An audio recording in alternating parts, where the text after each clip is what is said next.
Yeah, man, so you've done really well on your first set of front squats that I saw the other day, but what I want to work on is a bit of kind of like mobility essentially around the wrist, okay? So when you were doing it the other day, okay, you kind of had your hand, your barbell resting on your fingers towards your knuckles when you actually want it just on the tips. So I'll show you what you look like. So you grab the bar fully here and you were like so, okay? I'm going to elevate it above my microphone, but basically you can see my wrists are taking more of the pressure and there's actually a space between my hands and sort of the bar and my shoulders, right? What we want to get to is if I open my fingers up and push my elbows higher, the bar is now on my shoulders.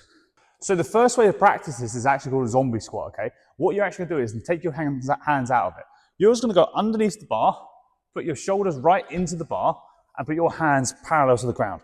And you're gonna stand up, okay? The bar should be very, very close or slightly touching your throat. If your arms are too high, it chokes you out, so arms parallel. You should be able to squat in this position because this is the exact same position you'll squat in your front squats. Like so.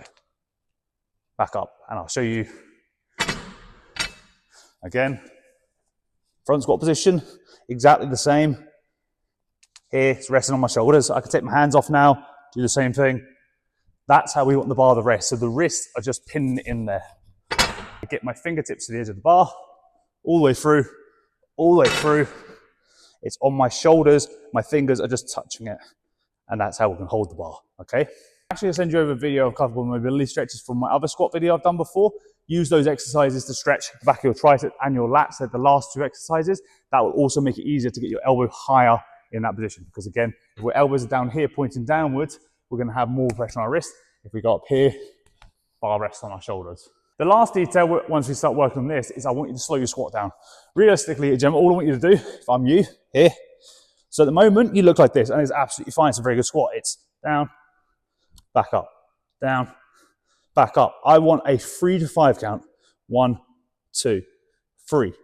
Pause, back up. 1, 2, 3. Pause. That might be brutal, but I want you to practice that in the first 3 to 4 weeks of this to really master that technique. So when we load the front squat, it's in a better position in terms of your shoulder, but it's also more controlled into that descent. Obviously, I've just given you the squat wedge. I use lifting shoes. It will also help keep your body more upright. The aim in this squat is to drive the knees as far forward as possible. Hopefully that helps, Gemma.